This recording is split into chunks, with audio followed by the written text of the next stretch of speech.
चालेल. कॉल मनी काय होतं? ठीक आहे. सुरुवातीला काय होतं 1970च्या पिरियडपर्यंत कॉल मनीचा रेट काय होता 30% पर्यंतचा होता. ठीक आहे. मग है ना BIS काय म्हटलं आहे 30% रेट खूप जास्त आहे. अर्जन्सी आहे मला मनीची, मला दुसऱ्यांकडून लोन घ्यायचं आहे ओव्हरनाईटसाठी वगैरे, मी एक बँक आहे, बट हा रेट खूप जास्त आहे.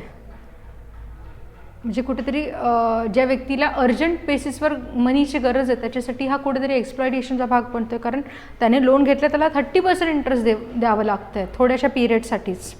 म्हणजे 100 रुपये जर लोन घेतले तर 130 रुपये रिटर्न करावं लागेल. किती मोठं झालं आहे.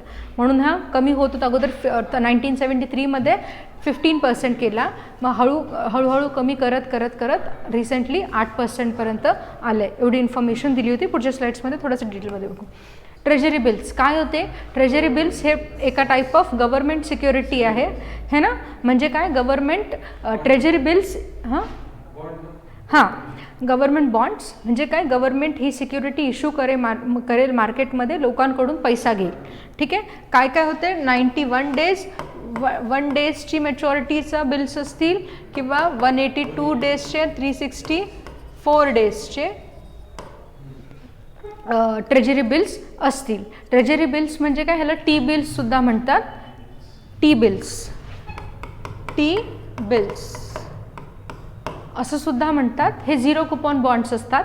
हे मी तुम्हाला पुढे जाऊन एक्सप्लेन करेल. पण कुपॉन म्हणजे काय सपोज इंटरेस्ट जो लोन घेते त्याच्यावरती मी इंटरेस्ट देणार. हे काय करतायत की तुम्हाला 0 इंटरेस्ट रेटवरती लोन तुमच्याकडून घेत आहेत का?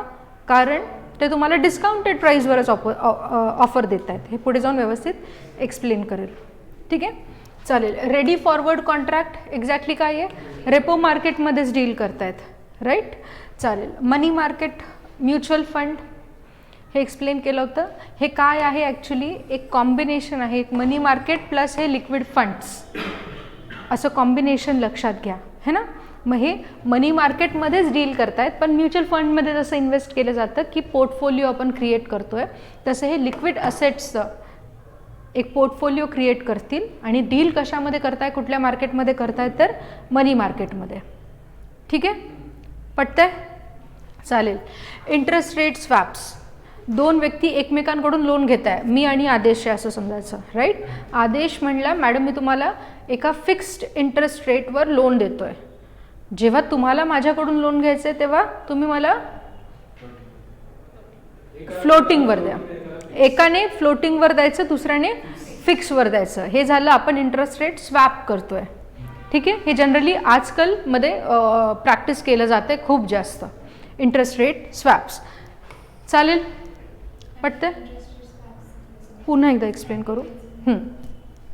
हे बघ सपोज मी तुला म्हणले मला 1 वर्षासाठी लोन पाहिजे, तर तू म्हणली ओके मॅडम मी तुम्हाला लोन देते, बट मी तुम्हाला हे लोन देईल ते फिक्स्ड इंटरेस्ट रेटवर देते. आता हे फिक्स्ड इंटरेस्ट रेट काय असतं, फ्लोटिंग इंटरेस्ट रेट काय असतं हे तुम्हाला मी पुढच्या स्लाइड्समध्ये एक्सप्लेन करते. सध्या हे 2 टर्म फक्त कॅज्युअली लक्षात ठेवा. फिक्स म्हणजे फिक्स आहे, म्हणजे थ्रूआउट 1 वर्षासाठी लोन घेते तर प्रत्येक मी जर म्हणलं 5% इंटरेस्टवर जर मी तुला लोन देते आहे तर प्रत्येक महिन्याला 5% इंटरेस्ट लागेल. फ्लोटिंग म्हणजे हे इंटरेस्ट प्रत्येक महिन्याला चेंज होत आहे, नाही वाढणार नाही, कमी पण होऊ शकतं वाढू पण शकतं. ह्याला आम्ही फ्लोटिंग म्हणेल, म्हणजे चेंज होत आहे. तर इंटरेस्ट रेट स्वॅप म्हणजे काय एक्झॅक्टली 2 व्यक्ती एकमेकांशी डील करताय. एक दुसऱ्याला फिक्स्ड इंटरेस्ट रेटवर देतोय लोन, दुसरा पहिल्याला फ्लोटिंग इंटरेस्ट रेटवरती लोन देतोय. ठीक आहे. चालेल.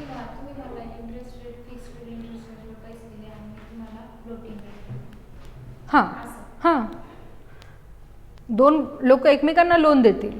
एक लोन फिक्स्डवर असेल, दुसरा लोन फ्लोटिंगवर असेल. Interest rate swap. सध्यासाठी एवढं लक्षात ठेवा. पुढे आपण व्यवस्थित डिटेलमध्ये बघूया. चालेल. पुढे जाऊ. काय आहे मनी मार्केट इन्स्ट्रुमेंट्स. ठीक आहे. जनरली हे बघितलं ट्रेजरी बिल्स गव्हर्नमेंट आता सांगितलं. ठीक आहे. 91 डेज 182 डेज ह्या 3-4 मुद्दे असले पाहिजे जे टिप ऑफ हँड्स असले पाहिजे. बाकीच्या गोष्टी थोड्याशा डिटेलमध्ये बघितलं तरी चालेल. ठीक आहे. काय 91 डेज, 182 डेज आणि 364 डेज प्लस 0 कुपॉन बॉन्ड्स असतात. ह्याला गव्हर्नमेंट सिक्युरिटीज असंच का म्हणतात टी बिल्सला? कारण जेव्हा गव्हर्नमेंट तुमच्याकडून लोन घेते तर गव्हर्नमेंट एक श्योरिटी देते आहे की बस मैं पैसा वापस दूंगा. असं नाही होणार की तुमचा पैसा डुबला आहे. असं का? कारण मॅक्स टू मॅक्स गव्हर्नमेंटकडे पैसा नसला तर गव्हर्नमेंट नवीन करन्सी प्रिंट करेल आणि तुमचा पैसा वापस देईल. Rarest of the rare conditions जर अशी अराईज झाली तरी पण. म्हणजे असं नाही होणार की तुम्ही गव्हर्नमेंटला लोन दिले आणि तुमचा पैसा तुमच्याकडे हातात वापस आलाच नाही आहे. म्हणून हा लीस्ट रिस्की असं म्हणता येईल. इथे तुम्ही इन्व्हेस्ट करताय, कळतंय? चालेल. बॉन्ड प्राईस कमी होत आहेत म्हणजे गव्हर्नमेंट सिक्युरिटीजचे प्राईस कमी होत आहेत किंवा वाढत आहेत, ह्याच्यावरती तुमचा फायदा किती आहे, यील्ड किती आहे ते व्हॅरी होईल. बट तुमचं नुकसान होणार नाही खूप जास्त. म्हणून हे लीस्ट रिस्की आहे. कारण बॅक्ड बाय एक सोवराईन अथॉरिटी जी तुमची कंट्रीची गव्हर्नमेंट आहे. कळतंय? चालेल. पुढे डिटेलमध्ये बघूया. कमर्शियल पेपर CPs हे बघितलं होतं त्या दिवशी. कमर्शियल हां चालेल. कोण? 2 कंपनीज एकमेकांना लोन देत आहेत किंवा घेत आहेत, डील करत आहेत ते एकमेकांशी कमर्शियल पेपर्समध्ये. ठीक आहे. चालेल. सर्टिफिकेट ऑफ डिपॉझिट सेम गोष्ट कंपनीज. त्याच्यानंतर मग रिपर्चेस अग्रीमेंट पुढच्या स्लाइड्समध्ये सांगते. कॉर्पोरेट बॉन्ड्स बिझनेसेस एकमेकांमध्ये डील करत आहेत. ठीक आहे. चालेल. बँकर्स एक्सेप्टन्स पुढच्या स्लाइडमध्ये सांगते. तर एक शॉर्टमध्ये लक्षात घ्या पुन्हा एकदा. 2 व्यक्ती एकमेकांशी डील करत आहेत. बँक जे आहे सपोज अभिषेक आणि पवन हे जे आहेत ते पवनने अभिषेकला 10 लाखाचं लोन दिलं आहे. ठीक आहे. आता पवन अभिषेकला एवढा ओळखत नाही आहे तर त्याची क्रेडिट वर्दीनेस किती आहे हे त्याला माहिती नाही आहे. ठीक आहे. तर मग पवन माझ्याकडे आला, म्हणतो मी ह्याला लोन तर देतोय बट तुमच्या गॅरंटीवर, मी एक बँक आहे. तर ज्या मोमेंटला मी एक बँकर्स एक्सेप्टन्स मिळेल या ट्रान्झॅक्शनला तेव्हा पवन अभिषेकला लोन देऊन टाकेल. रिस्क कोणासोबत आहे? तर बँकसोबत आहे. जनरली इंडियामध्ये प्रॅक्टिस एवढं जास्त केलं जात नाही कारण रिस्क खूप जास्त इन्वॉल्ड आहे. आणि जनरली 2 लोक असतात जे लोक, एखादा व्यक्ती इंडियामध्ये आहे, एखादा व्यक्ती फॉरेनमध्ये आहे, मला फॉरेनहून एखादी इन्व्हेस्टमेंट इकडे आणायची आहे वगैरे, मला लोन घ्यायचं आहे, कसं पण असू शकतं. 2 वेगवेगळ्या कंट्रीजमध्ये एखादा बॉरोवर आणि क्रेडिटर आहे तेव्हा काय, डेटर आणि क्रेडिटर आहे तेव्हा काय होईल, 2 लोक एवढे जास्त एकमेकांना ओळखत आहेत ह्याची काही गॅरंटी नाही आहे त्यांचं क्रेडिटवरती. कारण तुम्ही ऑन पेपर काय शो करताय आणि ॲक्च्युली काय रियालिटी आहे ह्याच्यामध्ये डिफरन्स असतो. म्हणून कुठली तरी अशी अथॉरिटी पाहिजे त्या कंट्रीमधली किंवा एखादी बँक वगैरे, एखादी फायनान्शियल इन्स्टिट्यूशन जी एक गॅरंटी देते आहे की नाही मी ह्या व्यक्तीला ओळखतो आहे. जसं तुम्ही स्कूल कॉलेजमधून जेव्हा बाहेर पडता तेव्हा तुम्हाला बोनाफाईड सर्टिफिकेट मिळतं की ह्या व्यक्तीचा कॅरेक्टर चांगला आहे वगैरे वगैरे. That's all. ठीक आहे. चालेल. पुढे जाऊ. काय झालं आहे तुला आज? असं नको करू, मला ते 4 लक्ष देतं. ठीक आहे. Call money. What is call money? Call money market is that part of the national money market where the day-to-day surplus funds mostly of banks are traded in. माझ्याकडे आज खूप सारा पैसा आला आहे. ठीक आहे. मी काय केलं आहे, सपोज मला HDFC बँकेने फोन, मी एक बँक आहे, माझ्याकडे सध्याला आहे सरप्लस फंड्स. ठीक आहे. तर मला HDFCने फोन केला आहे, मला पैसा पाहिजे, आजच रात्रीसाठी पाहिजे, उद्या सकाळी तुला देऊन टाकतो की 1-2 दिवसात देऊन टाकतो. काय झालं आहे, अर्जंट बेसिसवर मी नीड क्रिएट केली आहे, समोरच्या व्यक्तीने ती सॅटिस्फाय केली आहे. बट मी म्हटलं एवढा इंटरेस्ट रेट लागेल, हाय इंटरेस्ट लागेल, बिकॉज मी तुझी अर्जंटली मदत करतो आहे, कोण दुसरं केलं नसतं. Call money. ठीक आहे. त्याच्यानंतर the loans made in this market are of a short term nature, their maturity varying between 1 day to a fortnight. चालेल. 1 दिवस ते 1 आठवडा. चालेल. पक्का. फीचर्स काय आहेत कॉल मनी मार्केटचे? Call and notice money. Call money म्हणजे सपोज 1 महिना, 1 दिवस, 1 रात्र अशासाठी पाहिजे तुम्हाला पैसा. हां. सगळ्यात छोट्या मॅच्युरिटीचा लोन कुठला असेल तर ओव्हरनाईट मनी जो असेल तो, ठीक आहे. नोटीस मनी म्हणजे ऑब्विसली 7 days 14 days असे नोटीस आपण जनरली बघत असतो, राईट. तर call money market deals in a very short period funds. The period ranges from overnight to a fortnight, right. whereas call money is repayable on the immediate next working day. Notice money is repayable within a fortnight. ठीक आहे. Call मनीला मला दुसऱ्याच working डेला पाहिजे. मी म्हटलं आज मला पैशाची गरज रात्रीला, कारण मला अर्जंटली ट्रान्सफर करायचं आहे कस्टमरचं वगैरे वगैरे, अर्जंट रिक्वायरमेंट होती. मी उद्या सकाळी तुला देऊन टाकतो जेव्हा माझ्याकडे पैसे येत आहेत तेव्हा. कॉल मनी. नोटीस मनी एक आठवड्याचा तरी माझ्याकडे टाईम आहे म्हणून नोटीस, है ना. चालेल. These transactions are not covered by any collateral security. मला एखादं काही अशॉरन्स, काही तुमच्याकडे सिक्युरिटी नाही ठेवायची. कोलॅटरल म्हणजे माहिती आहे तुम्हाला, राईट. जसं तुम्ही बँकेकडे जाताय, तुमचं एखादं असेट बँकेकडे ठेवतायत गॅरंटीच्या फॉर्ममध्ये की मी तुमचं लोन रिपे करेल. जर नाही केलं तर तुम्ही ही सिक्युरिटी ती विकू शकता. सपोज मला 35 लाखाचं लोन पाहिजे, मी माझे घराचे पेपर्स बँकेमध्ये ठेवले, म्हणजे घराचे पेपर्स ही माझी कोलॅटरल सिक्युरिटी झाली जी बँकेमध्ये आहे. जर मी लोन बुडवलं, लोनचे रिपेमेंट केलं नाही आहे, तर बँक माझं घर जाऊन विकून टाकेल आणि स्वतःचा पैसा वसूल करेल. कोलॅटरल सिक्युरिटी, ठीक आहे. पटतं? चालेल. Sensitive segment. Any change in demand and supply of short term funds in the financial system is quickly reflected in call money rates. का सेन्सिटिव्ह आहे? मनी मार्केट इन जनरलमध्येच खूप जास्त इंटरेस्ट रेट्स वाढले असं काही सीन आहे. डिमांड सप्लायमध्ये फ्लक्च्युएशन्स आहेत. तर इन जनरल म्हणजे शॉर्ट टर्म मार्केटच खूप जास्त हॉट आहे असं समजून घ्या. त्यातल्या त्यात जर मला कॉल मनीमधून म्हणजे एकाच रात्रीसाठी पैसे पाहिजे तर ते क्विकली रिफ्लेक्ट होणार कुठल्या मार्केटमध्ये? तर कॉल मनीमध्ये. कळतंय ना. कारण इंटरेस्ट रेट केव्हा वाढत आहेत? जेव्हा डिमांड खूप जास्त आहे तेव्हा इंटरेस्ट रेट्स वाढत आहेत, राईट. पटतंय ना. मग जेव्हा इन जनरल मनी मार्केटमध्येच इंटरेस्ट रेट्स जास्त आहे म्हणजे डिमांड खूप जास्त आहे, तेव्हा कॉल मनीसाठी पण ते डिमांड खूप जास्त असेल आणि म्हणून त्यांचे लगेच रिफ्लेक्ट होऊन जाणार की यांचे इंटरेस्ट रेट्स पण वाढत आहेत. ठीक आहे. चालेल. ह्याच्यामध्ये जर खूप जास्त डिटेलमध्ये जाऊ नका. मी मागच्या लेक्चरला पण सांगितलं, आता पण फक्त एक जनरल म्हणजे UPSC करताय ना तर तसंच करा. सुपरफिशियल नॉलेज ठेवा प्रत्येक गोष्टीच्या बाबतीत. ॲव्हरेज राहा. एखादा टॉपिक न्यूजमध्ये असल्यास त्यालाच थोडंसं घ्यायचं, थोडंसं डेप्थमध्ये वाचायचं, कॉन्सेप्च्युअल क्लॅरिटी आणायची, बाकी सोडून द्यायचं. आपल्याला इकॉनॉमिस्ट बनायचं नाही. काय?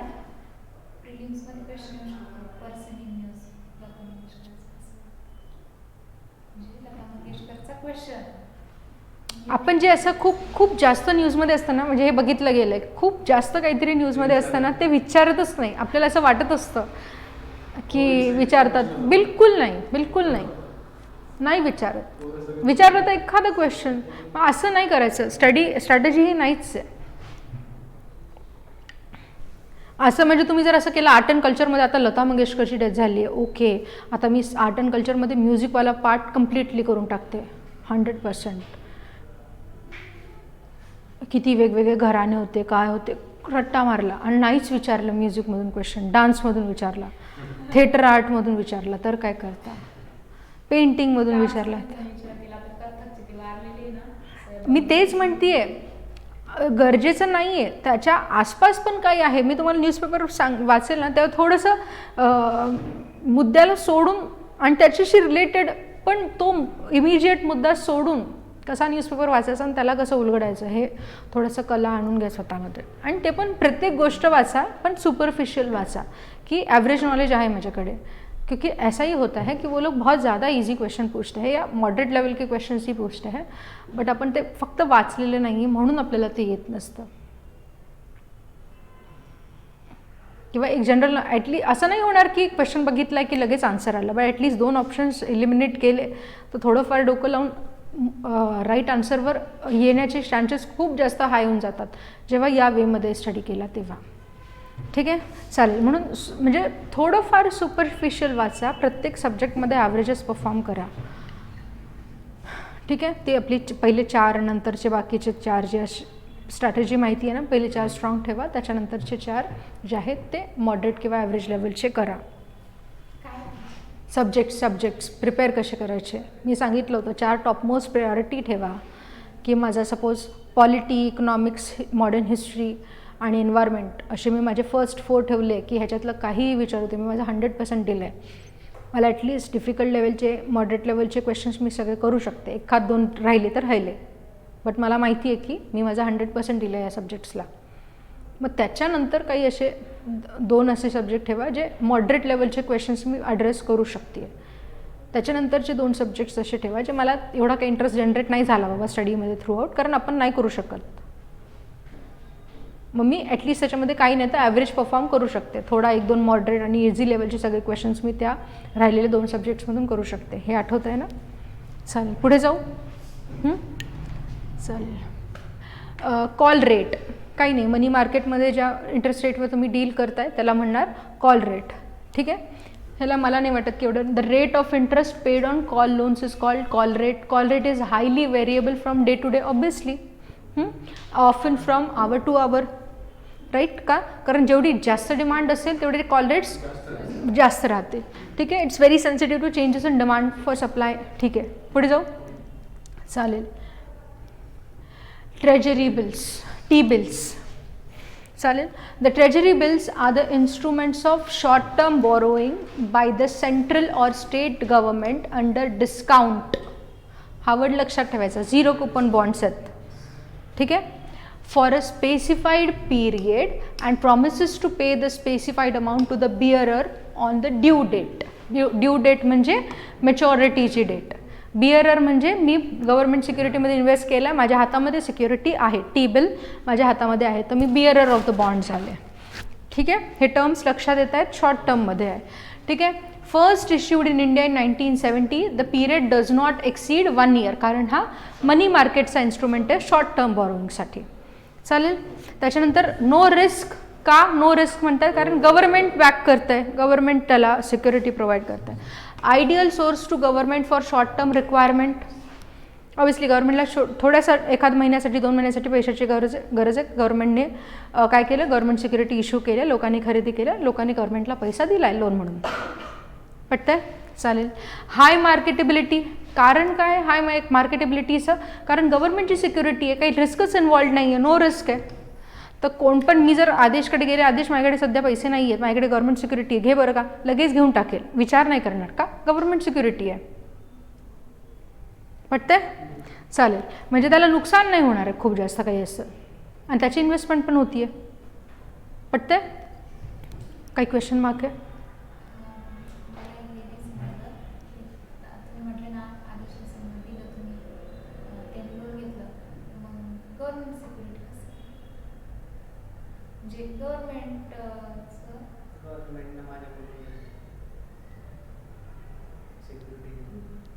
काय नाही कळालं मला, क्लिअरली सांग. चैताली, मी गव्हर्नमेंट आहे, मला 1 महिन्यासाठी 2 महिन्यासाठी लोनची गरज आहे, 6 महिन्यासाठी फॉर दॅट मॅटर. मी किती 100 करोड रुपयाची गरज आहे, 500 करोड रुपयाची गरज आहे असं समज, 1000 करोड रुपयाची गरज आहे, 1000 करोड समज. ठीक आहे, गव्हर्नमेंट आहे ती. तर मी बँकेमध्ये जाईल का 1000 करोडचं लोन घेण्यासाठी? जनरली नाही जाणार. का? कारण असं ऐकलं आहे गव्हर्नमेंटने SBIकडून लोन घेतलं आहे. का? SBIने गव्हर्नमेंटला लोन देऊन टाकलं तर बाकी लोकांना काय देणार? कारण गव्हर्नमेंटची गरज खूप मोठी आहे आणि बाकी सिटिझन्सची गरज त्याच्या कंपॅरिझनमध्ये खूपच छोटी आहे. कळतंय? म्हणजे गव्हर्नमेंट लोकांचं हिस्साचं लोन घेऊन टाकते तर लोकांच्या हातात राहणार नाही काही.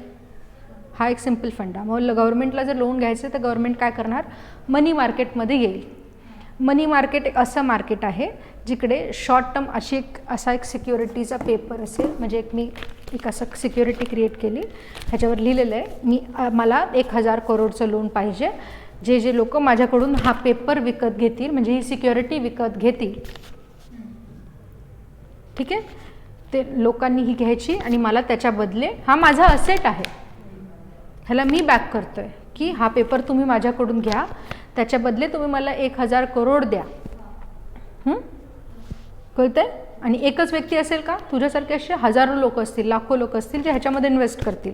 सगळे लोक इन्व्हेस्ट करतील तेव्हा माझ्या हातामध्ये पडणार 1000 करोड है ना. मग मी काय करणार, हा पेपर घे तुझ्याकडे ठेव, ह्याचे मॅच्युरिटी पिरियड आहे लेस दॅन 1 इयर. सपोज कन्सिडर कर हे टी बिल्सच्या बाबतीत म्हणतायत ना, ह्याची मॅच्युरिटी किती असते, म्हणजे आज जर लोन घेतलं आहे तर कधी तुम्हाला हा पेपर वापस करशील, तर एक तर 91st डेला, म्हणजे तू 91 दिवसासाठी तुझ्याकडे हा पेपर ठेवशील, किंवा 182 डेजसाठी, किंवा 364 डेजसाठी. या तीन टाईपचे असतात, म्हणजे 3 मॅच्युरिटी असतात ह्याच्यामध्ये. मग मला किती पिरियडसाठी लोन पाहिजे, जर मला कमी म्हणजे 3च महिन्यासाठी पाहिजे तर मी 91 डेजची एक ट्रेजरी बिल मार्केटमध्ये आणलेली आहे. मला जर 6 महिन्यासाठी पाहिजे 182, मला जर 1 वर्षभराच्या आसपास पाहिजे असेल तर 364 डेज. ही झाली मॅच्युरिटी, की तेव्हापर्यंत तू हा पेपर तुझ्याकडे ठेवणार आहे. जेव्हा 91st डे येईल, ज्या दिवशी मी तुला हा पेपर देते, विकते, तुला देऊन टाकतील, त्याच्या बदले तुझ्याकडून पैसा घेते, तो इश्यू डेट झाला, तिथपासून तो लोन चालू होतोय. आणि मॅच्युरिटी कधी येईल, 91st डेला, किंवा 182nd डेला, किंवा 364th डेला. ठीक आहे, पटतंय. ज्या मोमेंटला हा दिवस येईल, जितक्या लोकांनी हे घेतलेलं असेल ते माझ्याकडे येतील, हा पेपर मला वापस देऊन टाकेल. मला काय करायचं आहे, तू मला जितके पैसे दिले होते तुझे पैसे प्लस त्याच्यावरती इंटरेस्ट मला तुला द्यावा लागेल. कळते, पटते. आता काही डाऊट आहे, पक्का काही डाऊट आहे? चालेल. हाय लिक्विडिटी म्हणजे काय, immediately can be converted into cash, कारण हे 3 पॉईंट इंटर रिलेटेड आहेत. हा नो रिस्क आहे, कारण मी सांगितलं आत्ता, हा गव्हर्नमेंट आहे, मी स्वतः तुला म्हणते हा पेपर ठेव. मग तू उद्याच्याला म्हणणार ना मला माझे पैसे वापस पाहिजे. गव्हर्नमेंट असं नाही म्हणणार मेरे पास पैसा नाही आहे, बी सॉरी. गव्हर्नमेंट काय करेल, नसेलच पैसा तर पैसा छापून तुला देईल. म्हणून रिस्क नाही, असं नाही म्हणणार तुझा पैसा डुबतोय. हाय मार्केटेबिलिटी का, कारण गव्हर्नमेंट सिक्युरिटी आहे, लगेच हँड्स एक्सचेंज करतील. कळते. प्लस हाय लिक्विडिटी, जर मला हा विकायचा आहे. मार्केटेबिलिटी म्हणजे काय आहे की 2 गोष्टींमध्ये डिफरन्स आहे, हे नका करू. ठीक आहे. हाय मार्केटेबिलिटी म्हणजे काय की मला जर हा विकायचा आहे तर लोक क्विकली घेतील, रेडी असतील, काही त्यांना ऑब्जेक्शन नाही, किंवा ते विचार नाही करत बसणार अरे बापरे ह्याच्यामध्ये इन्व्हेस्ट करू का नको, मी रिस्कवर तर नसेल, रिस्कमध्ये इन्वॉल्व तर नाही होणार, वगैरे वगैरे. ही झाली मार्केटेबिलिटी. कोणी पण रेडीली अवेलेबल आहे ह्याला परचेस करण्यासाठी. मार्केटेबिलिटी कळते. हां, RBI ऑप्शन्स करणार. आणि कुठे होत आहेत एक्झॅक्ट ट्रान्झॅक्शन, हे प्रायमरी मार्केट किंवा सेकंडरी मार्केट. चालतंय. त्याच्यानंतर हाय लिक्विडिटी. हाय लिक्विडिटी म्हणजे काय, मला सध्याला माझ्या हातात हा पेपर आहे है ना, मी काय सांगितलं होतं त्या दिवशी की मी मॅच्युरिटीपर्यंत, असं नाही की गव्हर्नमेंटने एकदम तुला हा विकलाय पेपर, तुला दिला आणि त्याच्या बदले पैसे घेतले, तर तू 90 दिवस तुझ्याचकडे ठेवून बसशील.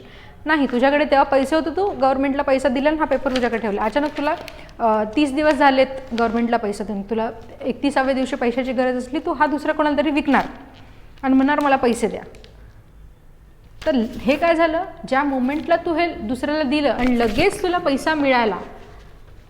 का मिळाला, कारण हाय लिक्विडिटी.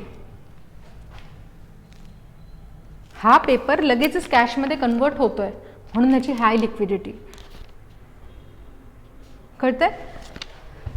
पुढे जाऊ. आता हे बघा, हे काय आहे, treasury office offers T bills at auction. Treasury म्हणजे काय, गव्हर्नमेंट है ना, offers T bills at auction. हे ऑक्शन कोण, ऑक्शन म्हणजे काय, निलामी वगैरे जे पिक्चरमध्ये दाखवतात तशी. कळतंय. त्याच्यानंतर ऑक्शनमध्ये, आणि ऑक्शन कंडक्ट कोण करणार आहे, तर गव्हर्नमेंटच्या बिहाफवरती RBI हे ऑक्शन कंडक्ट करत असते. ठीक आहे. त्याच्यानंतर इन्व्हेस्टर परचेसेस द बिल. तू इन्व्हेस्टर आहे, मी गव्हर्नमेंट आहे, मी RBIला म्हणणार ऑक्शन कंडक्ट करा. ठीक आहे. तू जाशील तिकडे इन्व्हेस्टर म्हणून, तू हा परचेस करशील. कळतं. नंतर गव्हर्नमेंट युजेस फंड्स. आता मी गव्हर्नमेंट आहे, तू मला पैसे देऊन टाकले, जे काही पण आहे, तुझ्यासारखे खूप सारे लोक, एकच व्यक्ती नसेल ऑब्व्हियसली, खूप सारे इन्व्हेस्टर्स असतील, मी ते फंड्स यूज करेल. त्याच्यानंतर इन्व्हेस्टर इज पेड पार व्हॅल्यू. आता हे पार व्हॅल्यू किंवा बॉन्ड फेस व्हॅल्यू किंवा बॉन्ड प्राईस हे आपण पुढे बघू. ठीक आहे. चालेल. 91 डेज, 182 डेज, 364 डेज, 0 कुपॉन बॉन्ड्स. कारण पूर्ण डिटेलमध्ये पुढे बघूया, कारण हे इंटरेस्ट नाही देते, जे काही पण फेस व्हॅल्यू आहे त्यालाच डिस्काउंटमध्ये देत आहेत. म्हणजे जेव्हा बॉन्ड प्राईस हे ठीक आहे, पुढे बघू, आता नको जायला त्याच्यामध्ये. कळतं? पुढे जाऊ पक्का? चालेल. पार्टिसिपंट्स कोण कोण असतील? रिझर्व्ह बँक असेल, स्टेट बँक ऑफ इंडिया आणि अदर कमर्शियल बँक्स असतील सगळ्या. त्याच्यानंतर स्टेट गव्हर्नमेंट्स असतील, फायनान्शियल इन्स्टिट्यूशन्स असतील, पब्लिक असेल, प्रॉव्हिडंट फंड्स आणि डीलर्स वगैरे, हे सगळे पार्टिसिपंट्स असतील जे की गव्हर्नमेंट सिक्युरिटीज खरेदी किंवा विक्री करतायत. ठीक आहे, चालेल. पुढे जाऊ. टाईप्स काय आहेत एवढं बघण्याची गरज नाही. जनरली वेनेसडेला ही डील होईल. म्हणजे नवीन जर गव्हर्नमेंट सिक्युरिटी मार्केटमध्ये आणायची असेल तर कधी आणणार? वेनेसडेला आणणार, एवढं लक्षात ठेवा. 91 डेज, 182 डेज आणि 364 डेज. ठीक आहे, चालेल. बँकर्स एक्सेप्टन्स काय आहे? A bankers acceptance is a short term investment plan created by a company और फर्म. ठीक आहे, with a guarantee from a bank. हे मी अगोदर सांगितलं आहे, बँक गॅरंटी देते. It is a guarantee from the bank that a buyer will pay the seller at a future date. ये तुमको तुम्हारा पैसा दे देगा वापस, डोंट वरी. कौन कह रहा है? बैंक. आणि ज्या पेपरच्या थ्रू गॅरंटी देत आहे त्याला काय म्हणणार आहे? Bankers acceptance. सांगितलंय. A good credit rating is required by the company or firm drawing the bill. है ना? काय सांगितलं होतं? पवनने अभिषेकला लोन दिलं आहे. अभिषेकच्या कंपनीची क्रेडिट रेटिंग हाय पाहिजे, गुड पाहिजे. क्रेडिट रेटिंग म्हणजे काय असतं? लोन. क्रेडिट म्हणजे लोन. जे लोक वारंवार मार्केटमधून लोन घेत आहेत बँकेकडून किंवा दुसऱ्या फायनान्शियल इन्स्टिट्यूशन्सकडून, तर काय करतायत? मी माझं लोन घेतलं आहे आणि किती व्यवस्थितपणे रेग्युलर रिपेमेंट केलं आहे, EMI वेळेच्या वेळी दिला, इंटरेस्ट रेट वेळेच्या वेळी दिला आहे, वेळेच्या आत माझं लोन रिपे केलं आहे, ह्याच्यावरून माझी क्रेडिट रेटिंग ठरेल. जर मी थोडंफार डिले करते आहे तर थोडी क्रेडिट रेटिंग कमी होईल. आता A+, B+, C, D वगैरे असे रेटिंग असते, B++ वगैरे वगैरे. ह्याच्यावरून एखाद्या फायनान्शियल इन्स्टिट्यूशन्सची किंवा गव्हर्नमेंट बॉरोविंगची सुद्धा ही रेटिंग असते. कोण पण एक व्यक्ती मार्केटमधून लोन उचलती आहे, तो किती छान लोन रिपे करते इन टाईम, ह्याच्यावरती त्याची रेटिंग डिपेंड करणार. रेटिंग जेवढी जास्त, पुढच्या वेळेस तुम्हाला लोन, कारण हा डेटाबेस जो असतो तो सगळ्या बँक्स एकमेकांसोबत शेअर करत असतात. जर मी एक नीरव मोदी आहे तर सगळ्यांना कळालं इसको लोन मत देना भाई, ये पैसा डुबाता है लोगों का, तर दुसऱ्या वेळेस नीरव मोदी बँकेकडे जाणार तर बँकमध्ये हा सगळा डेटाबेस आहे की ह्याची क्रेडिट रेटिंग एवढी आहे, हा क्रेडिट वर्दी आहे का? तर नाही आहे, हा लवकर लोन देणार नाही तुम्हाला वापस, तो इसको लोन मत देना. मग हा जो डेटाबेस आहे प्रत्येक बँक एकमेकांसोबत शेअर करते आहे. कळते? म्हणून मग अभिषेकचं क्रेडिट रेटिंग हाय पाहिजे, तेव्हाच कुठे जाऊन जो पवन तो अभिषेकला लोन देणार. पटतंय? चालेल. This is specially useful when the credit worthiness of a foreign trade partner is unknown. हे सांगितलं आहे मी तुम्हाला, राईट? कोणतरी एक US बसला आहे, दुसरा इंडियामध्ये आहे, तुम्हाला माहिती नाही आहे की काय क्रेडिट वर्दीनेस आहे, हा व्यक्ती लोन घेतोय तर परत रिपे व्यवस्थित करतोय का नाही, म्हणून मग तुम्हाला एक बँकर्स एक्सेप्टन्स लागेल. कळतंय? पक्का? पुढे जाऊ. Bonds, the most important topic of all seasons असं जरी म्हटलं तरी चालेल. ह्याला खूप जास्त स्ट्रॉंग करा, ह्याचे कॉन्सेप्ट्स व्यवस्थित क्लिअर करून घ्या. ठीक आहे? काही असू देत, एक क्वेश्चन तुम्हाला दिसेलच दिसेल. म्हणजे काही असे टॉपिक्स आहेत जिथून तुम्हाला क्वेश्चन्स नो डाऊट दिसणारच आहेत, घुमून फिरून विचारतील, डायरेक्टली नाही विचारणार पण विचारतात तेच आहे. ठीक आहे? चालेल. बॉन्ड्स काय आहे तर डेट आहे. डेट म्हणजे काय? लोन. बॉन्ड म्हणजे काय? लोन. मी बॉन्ड विकती आहे लोकांना, म्हणजे मी बॉन्ड देणार आणि लोकांकडून लोन घेणार आहे. ठीक आहे? तर आता होल्डर ऑफ द बॉन्ड हा झाला लेंडर किंवा क्रेडिटर, म्हणजे ज्याने पैसे, आता हा बॉन्ड आहे आणि हा इन्व्हेस्टर एखादा, हा व्यक्ती बॉन्ड देणार आहे ह्याला आणि ह्याच्या बदले हा इन्व्हेस्टर पैसे देणार. जो पैसे देतोय त्याला काय म्हणणार आहे? लेंडर, मनी लेंड करणारा. आपण जे हिस्ट्रीमध्ये वारंवार ऐकतोय मनी लेंडर्स वगैरे, ठीक आहे. हा झाला जो देतोय. इन्व्हेस्टर म्हणजे कोण? लेंडर किंवा मग क्रेडिटर. कारण का क्रेडिटर? का? कारण तो क्रेडिट देतोय. क्रेडिट म्हणजे काय? लोन. डेट म्हणजे काय? लोन. ठीक आहे, पक्का? चालेल. इश्युअर ऑफ द बॉन्ड, मी हा बॉन्ड इश्यू केला आहे तर मी इश्युअर झाले. तो आहे बॉरोवर, म्हणजे मी लोन घेतीये. म्हणजे जे मराठी मीडियमचे त्यांना थोडंसं लक्षात ठेवायला हे कन्फ्यूज होतं. म्हणजे मी ग्राउंडची रियालिटी सांगते की असे प्रॉब्लेम्स येतात. ठीक आहे. काय? लेंडर किंवा क्रेडिटर म्हणजे जो लोन देतोय. बॉरोवर म्हणजे जो लोन घेतोय किंवा डेटर सुद्धा म्हणतात त्याला. चालेल. Government issue bonds as per their borrowing program. ठीक आहे, काय एक्सप्लेन करण्याची गरज नाही. चालेल. Basic concept, face value, bond price, coupon bond price. ठीक आहे. काय सांगितलं होतं त्या दिवशी? एखादा बॉन्डचा हा आहे बॉन्ड. हा व्यक्ती कोण आहे? तर काय म्हणता येईल याला? बॉरोवर किंवा डेटर. हा काय देतोय? तर बॉन्ड देतोय. हा आहे इन्व्हेस्टर. हा काय देतोय? तर लोन देतोय, है ना. इकडे लिहून घ्या. ह्याला काय म्हणणार?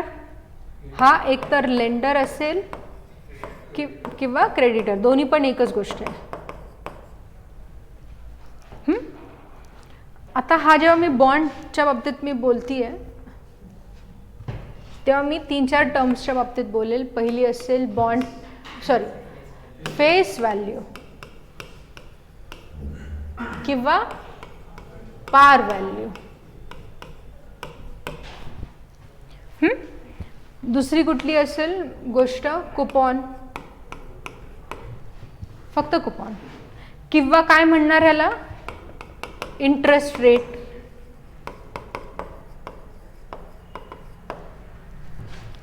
तिसरी कुठली गोष्ट आहे?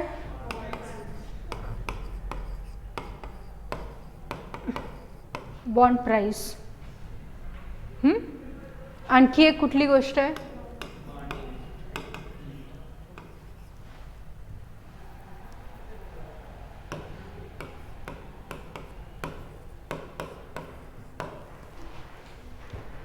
ठीक आहे. शैताली, मजुषा, काय आहे फेस व्हॅल्यू? हा पेपर म्हणजे बॉन्ड माझा आहे. मी फर्स्ट टाइम इश्यू करते आहे कारण मला लोन पाहिजे. मी लोकांना म्हणते भाई ये पेपर तुम्हारे पास रखो, मुझे पैसा चाहिए, थोड़े टाइम के लिए पैसा दे दो. आता थोडे टाइम के लिए पैसा दे दो मतलब कितने टाइम के लिए? किती डेटपर्यंत? तर ती झाली मॅच्युरिटी. 90 दिवसासाठी लोन द्या. आजपासून 90 दिवस. तर 90वा दिवस जो असेल तो असेल मॅच्युरिटी. आज म्हणजे इश्यू डेट. या मॅच्युरिटीला ड्यू डेट सुद्धा म्हणतात. हे सगळे ना लक्षात ठेवायचा किंवा असे लिहून ठेवा. म्हणजे टर्म फक्त सगळं माहिती आहे पण एखादी टर्म कन्फ्यूज होती म्हणून आन्सर नाही करता आला असं पण होतं. ॲक्च्युली होतं. ठीक आहे. म्हणून हे नोट डाऊन करा. चालेल. तर मी काय केलं? हा पेपर लोकांकडे घेऊन गेले. हा बॉन्ड आहे, लोकांना हा दिला. ये इतने टाइम के लिए रखो. कितने टाइम के लिए? मैच्योरिटी तक रखो और मुझे इसके बदले पैसे दो. ये मेरा असेट आहे. हे जर सोनं असतं तर मी म्हटलं असं सोन्याकडे गेले, सोने तारण कर्ज काय असतं? पैसा सोनं ठेवायचं आणि त्याच्या बदले पैसे घ्यायचे. हेच होतं ना. राईट. तसंच मग हा माझा असेट आहे एक प्रकारचा. माझा असेट मी तुमच्याकडे ठेवला आहे, तुमच्याकडून पैसे घेतले. असेटची जी व्हॅल्यू ह्याच्यावर लिहिलेली आहे, हा पेपर एक्झॅक्टली किती रुपयाचा आहे, हा बॉन्ड किती रुपयाचा आहे, तर त्याला मी काय म्हणणार आहे? ह्याच्यावर जे लिहिलेलं आहे ते फेस व्हॅल्यू किंवा फेस व्हॅल्यू किंवा पार व्हॅल्यू ज्याच्यामध्ये हा इश्यू केला गेला होता ह्याची ही प्राइस आहे. हे मी तुम्हाला फक्त असं म्हणेल का की 10 महिन्यासाठी हे तुमच्याकडे ठेवा आणि मला वापस करून टाका, तुमचा काय फायदा आहे? मी तुम्हाला तुमचे पैसे वापस देऊन टाकेल, नंतर तुम्ही मला पैसे द्या, तुमचा काही फायदा आहे का?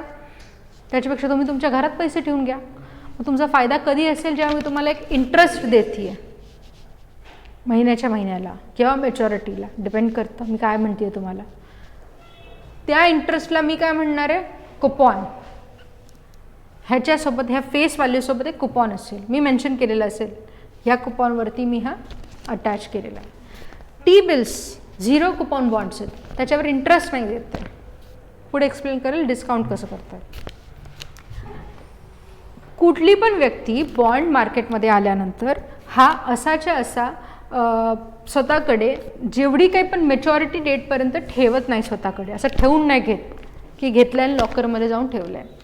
का असतं असं? कारण मला शॉर्ट टर्मसाठी एक तर इन्व्हेस्ट तरी करायचं आहे किंवा शॉर्ट टर्मसाठी क्रेडिट तरी घ्यायचं आहे, लोकांकडून लोन तरी घ्यायचं आहे, म्हणून मी मनी मार्केटमध्ये डील करते आहे. शॉर्ट टर्म म्हणजे माझ्यासाठी काहीही असू शकतं, 1 महिना पण असू शकतो, 2 महिने 3 महिने पण असू शकतात. माझ्याकडे एक्स्ट्रा पैसा पडलेला होता म्हणून मी इन्व्हेस्ट केला आहे. मला अचानक दुसऱ्या महिन्याला पैशाची गरज असली, मी हा बॉन्ड मार्केटमध्ये नेणार, लोकांना म्हणेल या कंपनीचा किंवा गव्हर्नमेंटचा जे काही पण आहे माझ्याकडे बॉन्ड आहे, तुम्ही विकत घ्या, राईट, तुम्ही विकत घ्या, मला ह्याच्या बदले पैसे द्या, मला गरज आहे. ह्याची आता काय झालं, ह्याची तर फेस व्हॅल्यू एक लिहिलेली होती. लोक ह्याला घेतील किंवा रेडीली घेतील किंवा नाही घेणार, हे कुठल्या फॅक्टरवर डिपेंड करेल. तर ह्याची डिमांड मार्केटमध्ये किती जास्त आहे किंवा किती कमी आहे, राईट. जर ह्याची डिमांड मार्केटमध्ये जास्त असली तर ह्याचे प्राइजेस वाढतील. ते किती वाढतील? जर सपोज फेस व्हॅल्यू 1000 रुपीज आहे, डिमांड खूप जास्त झाली, तर ह्याची प्राइस आत्ता मोमेंटला जेव्हा मी विकायला काढले तेव्हा मी काय करणार आहे, ह्याची प्राइस खूप जास्त वाढली आहे, मी काय करणार, 1000 रुपयाची गोष्ट 1100 रुपयामध्ये विकती आहे. कारण बॉन्ड प्राइस वाढली आहे, म्हणजे काय, बॉन्डची डिमांड वाढली आहे. 1000 रुपयाची गोष्ट 1100ला विकली. ज्या मोमेंटला मला पैशाची खूप गरज होती, कोण घ्यायला तयारच नाही आहे, कारण या बॉन्डची डिमांड कमी आहे मार्केटमध्ये सध्याला, त्या इन्स्टन्सला. मग डिमांड कमी झाली म्हणून बॉन्ड प्राइस कमी झाला. असं पण असू शकतं की तो फेस व्हॅल्यूवरच विकला गेला, म्हणजे 1000 रुपीजमध्येच विकला गेला, तर माझं एवढं काही नुकसान नाही. किंवा बॉन्ड प्राइस कमी झाली आहे, 900 रुपयामध्ये आता विकला गेला आहे, मला पैशाची खूप गरज होती, भाई इसको मैंने 1000 रुपये में खरीदा था, अभी अचानक बहुत ज़्यादा पैसे की ज़रूरत है, ले लो. नहीं, इतने पैसे नहीं, 1000 तो नहीं दे सकता, ठीक है 900 में दे दो. बॉन्ड प्राइस कमी झाली आहे, कारण काय, डिमांड एवढी नव्हती पण मदत झाली आहे. माझं थोडं नुकसान झालं पण ठीक आहे, मला कॅश तर आता आला आहे. बॉन्ड प्राइस म्हणजे ही बॉन्ड प्राइस आहे जी ॲट द मुमेंट या बॉन्डची डिमांड इन्क्रीज झाल्यामुळे वाढती आहे किंवा डिमांड डिक्रीज झाल्यामुळे कमी होती आहे. बॉन्ड प्राइस फेस व्हॅल्यूपेक्षा वाढू पण शकते किंवा कमी पण होऊ शकते. हा त्या दिवशीचा कन्फ्युजनवाला पॉईंट होता. पटते? आता बॉन्ड यील्ड पुढच्या स्लाईडमध्ये बघूया व्यवस्थित. म्हणजे मला हे म्हणायचं आहे की ज्या मोमेंटला, पटते ना चैताली, क्लिअरली कळालं आहे मंजुषा? पक्का? तर जेव्हा बॉन्डची ही प्राइस जी डे टू डे बदलत चालली आहे, जेवढी जास्त डिमांड तेवढी प्राइस जास्त, जेवढी कमी डिमांड तेवढी प्राइस कमी, जेव्हा बॉन्ड प्राइस वाढलेली आहे, ठीक आहे, तेव्हा हा बॉन्ड प्रीमियम रेटवर विकला जातोय. म्हणजे फेस व्हॅल्यूपेक्षा पण जास्त रेटवरती. जेव्हा बॉन्डची प्राइस कमी आहे तेव्हा बॉन्ड डिस्काउंटेड रेटवर विकला जातोय. इंटरेस्ट रेट हा फिक्स असतो, कारण मी ह्याच्यावरती लिहिलेलं आहे. हा इंटरेस्ट रेट चेंज नाही होते, बट हा इंटरेस्ट रेटवर परिणाम कसा होणार तो आपण पुढच्या स्लाइड्समध्ये बघूया. पण हे लक्षात ठेवायचं, interest rate is not being varied. तो त्याचा इफेक्ट कमी जास्त होतो. म्हणजे इंटरेस्ट रेट एवढं असून सुद्धा तुम्हाला फायदा कमी होतोय किंवा फायदा जास्त होतोय हे कशामुळे ठरतंय तर बॉन्ड प्राईजमुळे ठरतंय. इंटरेस्ट रेट हा फिक्सच असेल. ह्याच्यावर काय लिहिलेलं असेल, फेस व्हॅल्यूने इंटरेस्ट रेट लिहिलेला असेल की एवढं देईल असं प्रॉमिस वगैरे जे काय पण असेल ते कळतंय ना. पक्का इंटरेस्ट रेट फिक्स असेल, फेस व्हॅल्यू जी सुरुवातीला इश्यू केली होती तीच असेल. वॅरी काय होतं तर बॉन्ड प्राईस कशावरून वॅरी होणार आहे, डिमांड आणि डिमांडवरती. ठीक आहे, कळतंय. डिमांड आणि सप्लाय या 2 फॅक्टर्सवर डिपेंड करेल. माझ्याकडे बॉन्ड एवढे अवेलेबल आहेत का हे पण तर एक फॅक्टर. कळतंय पक्का. पुढे जाऊ यील्डवर बघा आता काय. बॉन्ड यील्ड म्हणजे काय, is equals to fixed interest rate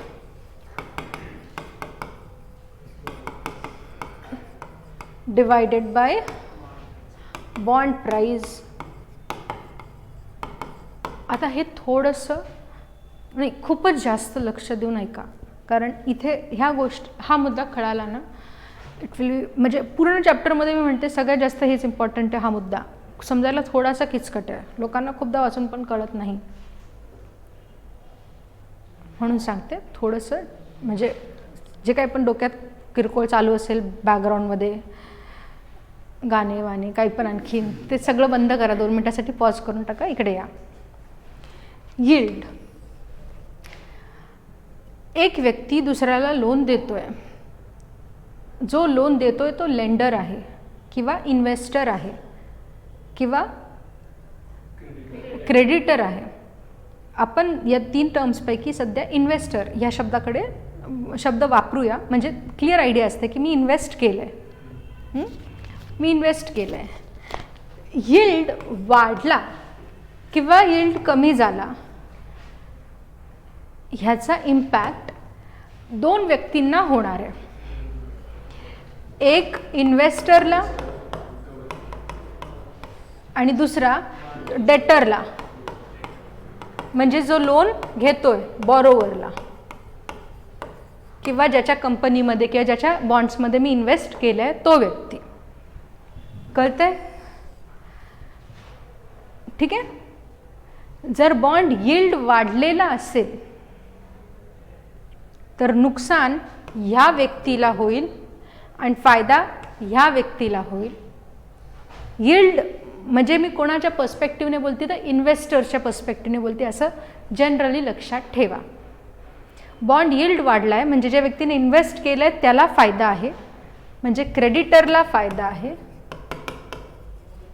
आणि ज्याने लोन दिलं आहे ज्याने लोन घेतलं आहे त्याला नुकसान होतं आहे. ते कसं मी एक्सप्लेन करते पूर्ण. जर हा यील्ड म्हणजे हे कुठल्या केसच्या बाबतीत बोलते, यील्ड वाढला आहे. जर हा यील्ड कमी झाला आहे, हे असं लिहून पण ठेवा तुमच्याकडे. जर यील्ड बॉन्ड यील्ड कमी झाला आहे, मी पूर्ण एक्सप्लेन करते, डोंट वरी, फक्त एवढं लक्षात घ्या. तर ह्याला थोडंसं नुकसान होईल किंवा काय असं, आणि ह्याला थोडासा फायदा होईल, ह्याला फायदा होईल, ह्याला नुकसान होईल, असं समजून घ्या. आता ते कसं. फिक्स्ड इंटरेस्ट रेट बॉन्डवर असणार आहे हे तुम्हाला माहिती आहे. कसं असेल, सपोज मी तुम्हाला प्रॉमिस केलं आहे तुम्ही मला 100 रुपये द्या, मी तुम्हाला मॅच्युरिटीपर्यंत 10 रुपये देतो एक्स्ट्रा, म्हणजे मी तुम्हाला रिटर्न करताना 110 रुपये देतो आहे. बघा 10 रुपये तुमचा इंटरेस्ट आला आहे तुम्हाला. पटतंय. तो मी ह्याच्यावर लिहूनच दिलेला होता जेव्हा मी हे मार्केटमध्ये आणलं होतं. हा फिक्स्ड आहे, हा नाही चेंज होत आहे. फिक्स्ड आहे, चेंज नाही होत आहे. मग ठीक आहे, हा कॉन्स्टंट आहे. म्हणजे मी या फॉर्म्युल्याला बॉन्ड यील्ड इज इन्व्हर्सली, कारण हा कॉन्स्टंट आहे, तुम्ही याला 1 लिहू शकते का 2 मिनटासाठी. हा bond yield is inversely proportional to काय, तर बॉन्ड प्राईजवरती. मी म्हणते बॉन्ड प्राईज ही मार्केटच्या कंडिशन्सवर डिपेंड करते. जर बॉन्डची डिमांड जास्त असेल तर बॉन्डची प्राईज वाढलेली असेल, बॉन्डची डिमांड कमी असेल तर बॉन्डची प्राईज कमी असेल, बॉन्डची डिमांड कमी असेल तर प्राईज कमी असेल. राईट. मग या मोमेंटला सपोज बॉन्डची प्राईस वाढली. का वाढली आहे बॉन्डची प्राईस, डिमांड. आपण ना थोडंसं दुसऱ्या कलरने लिहूया, म्हणजे काय नाही दिसत नाही. हां, डिमांड वाढली आहे म्हणून प्राइजेस वाढले. बॉन्ड प्राइस कमी झाली आहे. कधी, डिमांड कमी झाली आहे. कोण घेतच नाही म्हणून तर म्हणता अरे मी कमी प्राईस करून टाकतो तर घ्या, सेम ना, राईट. जेव्हा बॉन्डची प्राईस वाढली आहे, इन्व्हर्स रिलेशन आहे, म्हणून बॉन्ड यील्डच्या बाबतीत काय होणार, कमी होणार. बॉन्ड प्राईस वाढली आहे, यील्ड कमी होणार. बॉन्ड प्राईस कमी झाली आहे, बॉन्ड यील्ड वाढेल. पुन्हा एकदा बघा, बॉन्ड प्राईस वाढली आहे म्हणजे डिमांड वाढली आहे. मी हे मुद्दामून एवढं हळूहळू घेते आहे कारण हे इम्पॉर्टंट आहे. डिमांड वाढलेली आहे, बॉन्डचे प्राइजेस वाढले. आता बघा, बॉन्डचा प्राइस वाढलाय, कोणासाठी वाढलाय? हा पेपर मी पहिल्यांदा आणला होता, तुला दिलाय, चैतालीला दिला मी हा पेपर. सध्या चैतालीच्या हातात आहे. चैतालीला गरज नाही आहे, गरज आहे पैशाची. सध्या ज्या मोमेंटला तिला पैशाची गरज आहे, तिचं नशीब एवढं चांगलं होतं, त्या मोमेंटला या बॉन्डचे प्राइजेस खूप जास्त वाढलेले आहेत. खूप लोक ह्या बॉन्डला मागतायत, ह्याची डिमांड जास्त आहे. मग ती कुणाकडे पण जाऊ देत, ते लोक तिला हाय प्राइजेस देणार आहेत. तिने जर 1000 रुपयाला हा पेपर खरेदी केला आहे, ती मार्केटला गेली, तिला 1100 रुपये देत आहेत लोक. तिने इन्व्हेस्टमेंट कितीची केली होती? 1000 रुपये. आता या मोमेंटला तिने विकायला काढला आहे, किती रुपये मिळत आहेत तिला? 1100 रुपये. ह्याच्या पहिले जेवढं जर मॅच्युरिटी 1 वर्षाची होती, तिने 2 महिने स्वतःकडे ठेवला आहे, तर जे इंटरेस्ट कळतंय तिला मिळणार होतं ते मिळालेलंच आहे. कळतंय पक्का? तिला फायदा कितीचा झाला? 100 रुपयाचा फायदा झाला. म्हणजे बॉन्ड प्राइजेस वाढले म्हणजे बॉन्ड यील्ड कमी झाली आहे. बॉन्ड यील्ड कमी झाली आहे म्हणजे फायदा कोणाला झाला आहे? बॉरोवरला. नाही, आपण चुकतोय, आपण चुकतोय. हां हां हां हां आपण चुकतोय. बॉन्ड प्राइजेस वाढलेत, राईट. म्हणजे काय झालं आहे?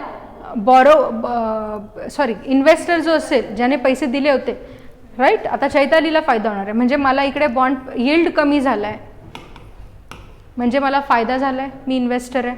नुकसान कोणाला झालं आहे? बॉरोवरला. हे कसं झालं एक सांगते 1 मिनिटासाठी. प्लस बॉन्ड प्राइजेस कमी झालेत म्हणजे तिने मला किती रुपये दिले होते? 1000 रुपये. तिला अचानक पैशाची गरज पडली, तिने बॉन्ड विकायला काढला. डिमांड खूप कमी होती त्या बॉन्डची. लोक म्हटले मी तुला 1000 नाही देऊ शकत, 900च देणार. तिचं नुकसान झालं आहे. म्हणजे बॉन्ड यील्ड वाढला आहे, बॉन्ड प्राइजेस कमी झाले, बॉन्ड यील्ड वाढला आहे म्हणजे नुकसान कोणाला होणार आहे?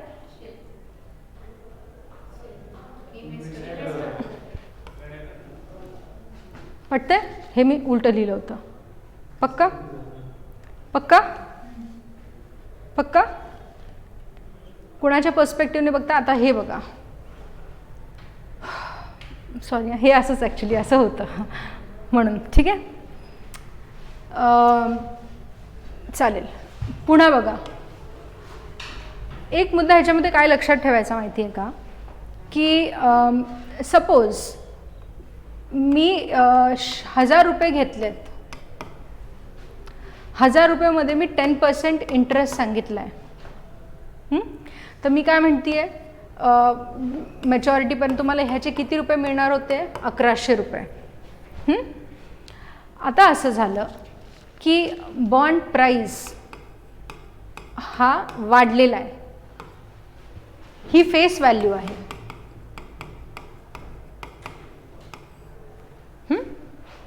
बॉन्ड प्राइस वाढली, ही बॉन्ड प्राइस सध्याला किती झालेली आहे?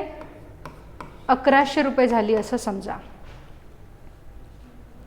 10% इंटरेस्ट आहे, तो या 1100 वर आहे का? नाही, तो या 1000 वरती आहे. म्हणजे आता मला मिळताना पैसे किती मिळणार आहेत? 1100 प्लस 100 म्हणजे किती माझा फायदा झाला आहे? 1200 रुपये. जेव्हा बॉन्ड प्राइजेस वाढलेले होते, ज्याच्या हातात तो बॉन्ड आहे त्याला फायदा आहे, आणि ज्यांनी लोकांकडून पैसा घेतला होता, इथे तो पॉइंट जास्त क्लिअर होईल. ऐसा होता है भाई, बहुत ज़्यादा. ठीक है, ज्याने लोन घेतलंय, चल डेटर म्हणा आणि क्रेडिटर म्हणा, आपण या दोन पर्स्पेक्टिव्ह बघतोय. ठीक आहे. या केसमध्ये शेवटी जेव्हा बॉन्ड प्राइस वाढलेले असतील, ज्या व्यक्तीच्या हातात हा बॉन्ड आहे त्याला फायदा आहे. 1000 रुपये की चीज़ 1200 में मिल रही है. ठीक है, 1000 रुपये की चीज़ के 1200 रुपये मिल रहे हैं, फायदा झाले.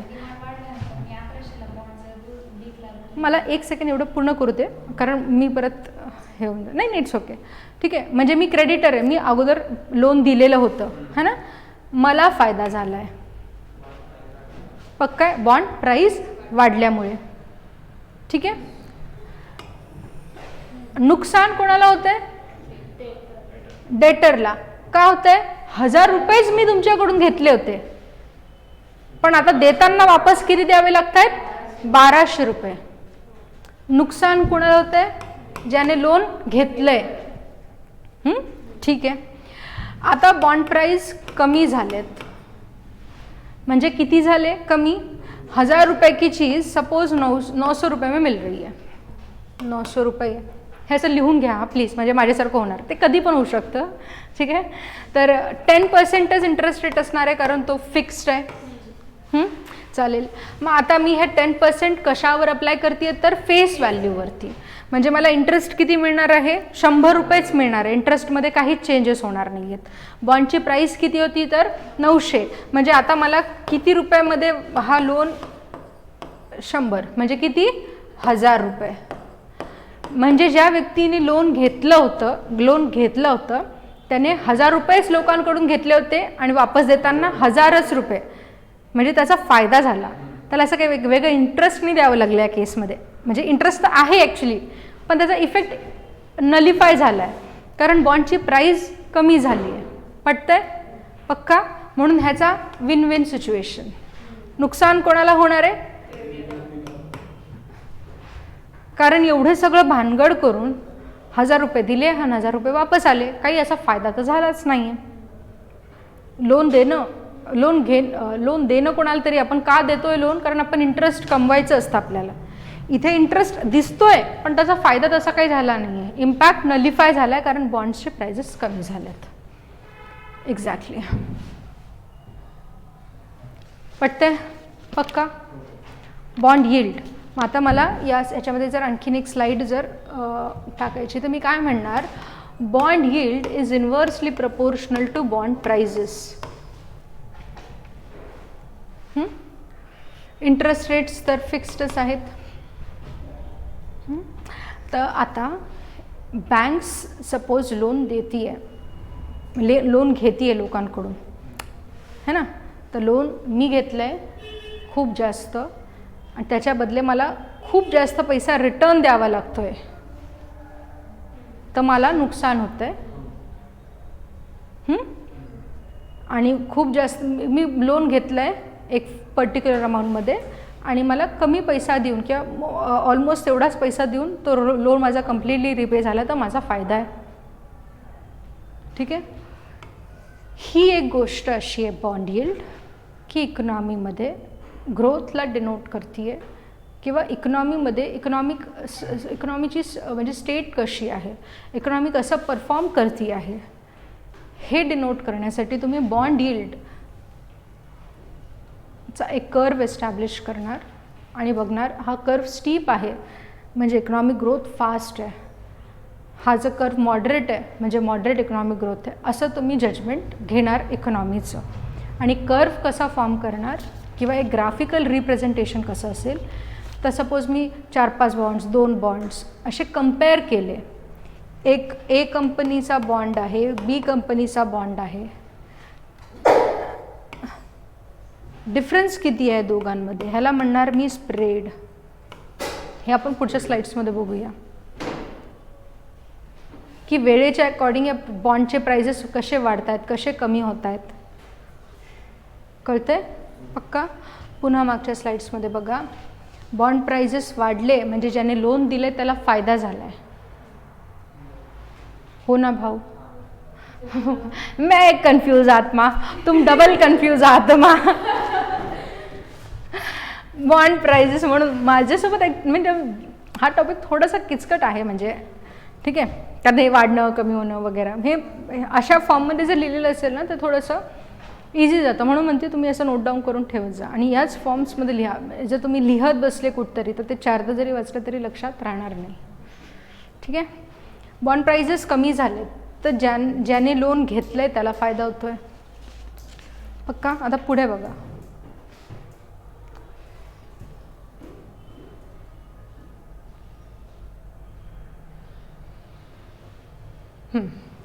काय लिहिलं आहे? फेस व्हॅल्यू किंवा par value of a bond, amount paid to the bond holder at a maturity date. Face value, right, known as repayment amount. पटतंय? Coupon, a periodic interest payment that the bond holder receives during the time between when the bond is issued and when it matures. सांगितलंय? पक्का? पटतंय? चालेल.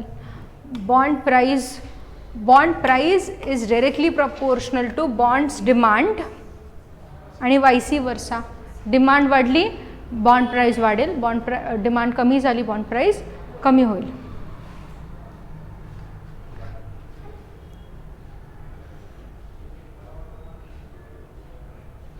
Bond yield, effective rate of, हां इकडे बघा, face value जर greater असेल bond प्राइसपेक्षा, bond price day to day change होती आहे, कॉन्स्टंट नाही राहते.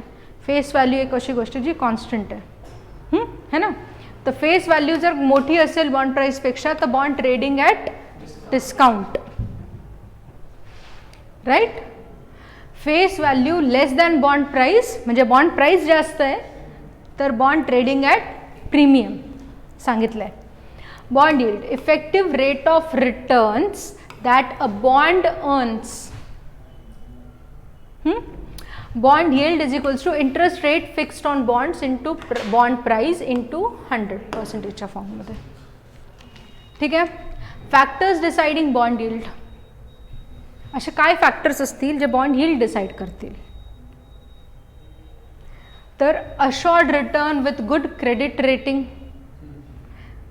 म्हणजे exactly factors deciding bond yield म्हणण्यापेक्षा जर इकडे तुम्ही बॉन्ड प्राइस असं जर म्हणलं तर तुम्हाला लॉजिक लावायला सोपं पडेल. बॉन्ड प्राइजेस वाढतील कधी किंवा कमी कधी होतील, म्हणजे बाकीच्या फॅक्टर्सचा बॉन्ड प्राइसवर काय इम्पॅक्ट होणार आहे, म्हणजे याची डिमांड वाढणार आहे या बॉन्डची किंवा कमी होणार आहे.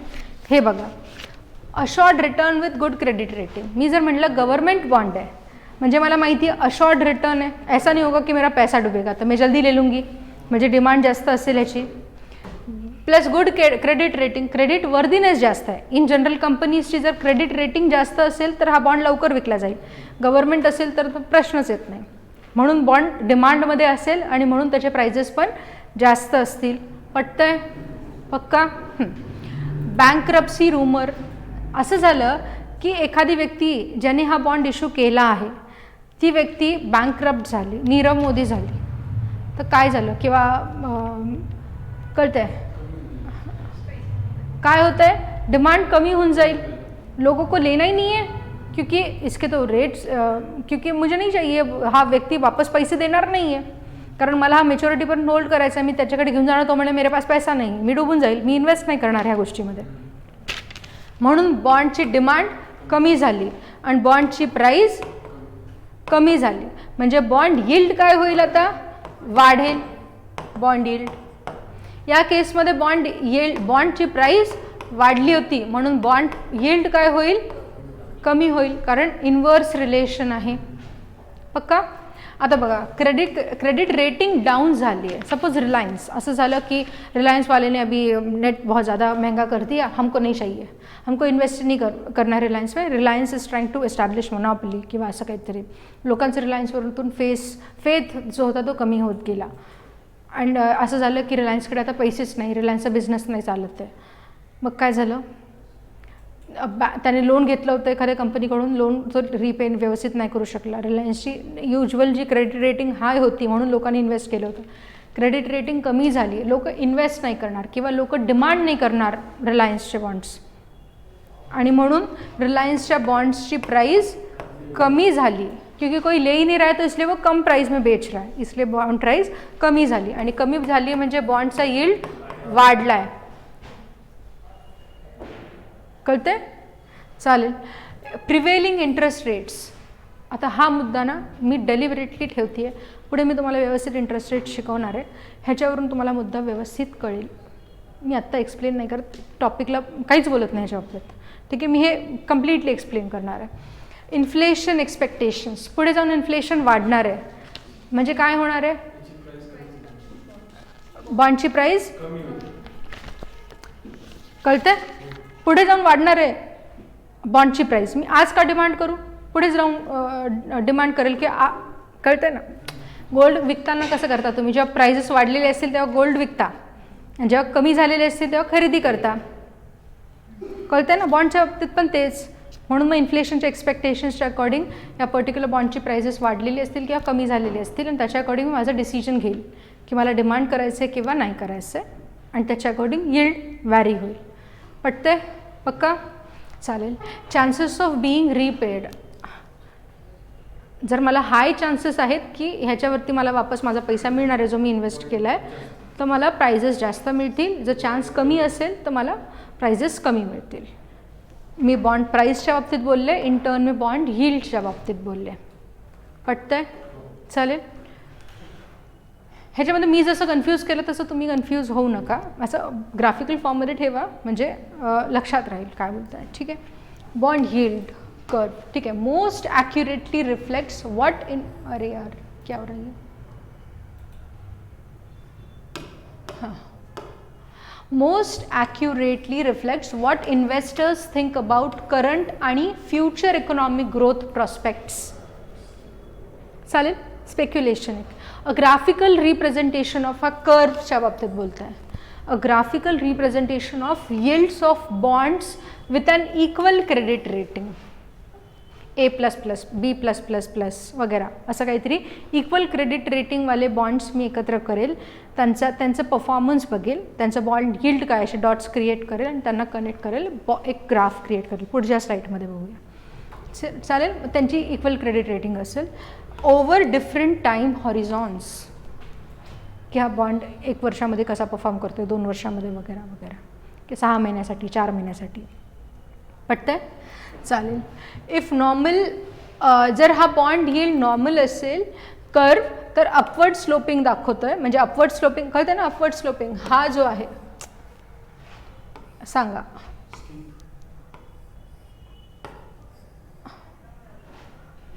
हा डाऊनवर्ड स्लोप आहे, हा अपवर्ड स्लोप आहे. हा जर असा टाईपचा ग्राफ दिसला तर बॉन्ड यील्ड कर्वचा मोर यील्ड आहे, यील्ड जास्त आहे. स्टीपनेस म्हणजे असा जर असा, हे बघा एकदम स्टीप आहे म्हणजे एक सरळ लाईन आहे. ठीक आहे. तर काय झालं आहे, of this curve is determined by how fast an economy is growing. Type नाही केलं तिकडे. चालेल. अब देखो, हे जे सांगितलं आहे मी, अपवर्ड स्लोप दिसतोय, 2 वेगवेगळे बॉन्ड आहेत, हा एक बॉन्ड आहे, हा एक बॉन्ड आहे, इक्वल क्रेडिट रेटिंगचे आहेत, plus spread is the difference between the 2 yields. हा जो स्प्रेड आहे ह्या 2 बॉन्ड्सच्या इक्वल क्रेडिट रेटिंगच्या बॉन्ड, काही नाही आपण कम्पेअर करतोय 2 बॉन्ड्सला, इकडे 2च घेतले, तिकडे खूप सारे असतील. ठीक आहे. कम्पेअर केलं आणि हे बघितलं की गॅप किती आहे. एक म्हणजे सिम्पलेस्ट एक्झाम्पलमध्ये, हे सगळं जाऊ द्या, तुम्हाला काही इकॉनॉमिस्ट नाही बनायचं आहे, एक सिम्पल वर्ड्समध्ये, मंजुषा आहे आणि ऋतुजा आहे. ऋतुजा आणि मंजुषाचे दोघांचे पण कंपनीची क्रेडिट रेटिंग इक्वल आहे, सारखीच आहे. म्हणजे दोघं पण एक जर लोन घेत असतील तर सारख्याच परफॉर्म करतात, रिपे करण्यासाठी त्यांचा जो परफॉर्मन्स आहे, रिपे लवकर करतात, जे काही पण आहे ते इक्वल क्रेडिट रेटिंग आहे दोघांची पण. दोघांना पण मनी मार्केटमधून पैसा घ्यायचा आहे म्हणून बॉन्ड्स इश्यू केले. आता मंजुषाने जो बॉन्ड इक्वल आहे रेटिंग बरं का, क्रेडिट रेटिंग, दोघांनी पण बॉन्ड सोबत इश्यू केला आहे, तर मी दोघांचे पण परफॉर्मन्स बघते आहे आता, की मंजुषाने इश्यू केलेला बॉन्ड कसा परफॉर्म करतोय आणि ऋतुजाने इश्यू केलेला बॉन्ड कसा परफॉर्म करतोय. कळतंय? आणि स्प्रेड म्हणजे मी बघेल, spread is the difference between the two yields. मंजुषाने इश्यू केलेल्या बॉन्डची यील्ड काय आहे, ऋतुजाने इश्यू केलेल्या बॉन्डची यील्ड काय आहे. हा गॅप जर जास्त आहे म्हणजे बघा मार्केट कसं परफॉर्म करतं आहे, काय फॅक्टर्स असतील. म्हणजे काय होतं आहे, दोन क्रेडिट रेटिंग इक्वल आहे, बट तिची इंडस्ट्री, तिने कुठल्या पर्पजसाठी तो लोन घेतला आहे, लोक तिच्यामध्ये का विश्वास ठेवतात, तिच्यामध्ये नाही ठेवत आहेत, तिच्याच बॉन्डची डिमांड का जास्त आहे म्हणून तिचे प्राइजेस का वाढलेत, तिचे कमी का आहेत, असं काही असू शकतं. म्हणून स्टेट ऑफ इकॉनॉमी रिफ्लेक्ट होती आहे कुठेतरी. आय एम सॉरी, वाटतंय एवढंच समजून घ्या, बाकी काहीच नाही.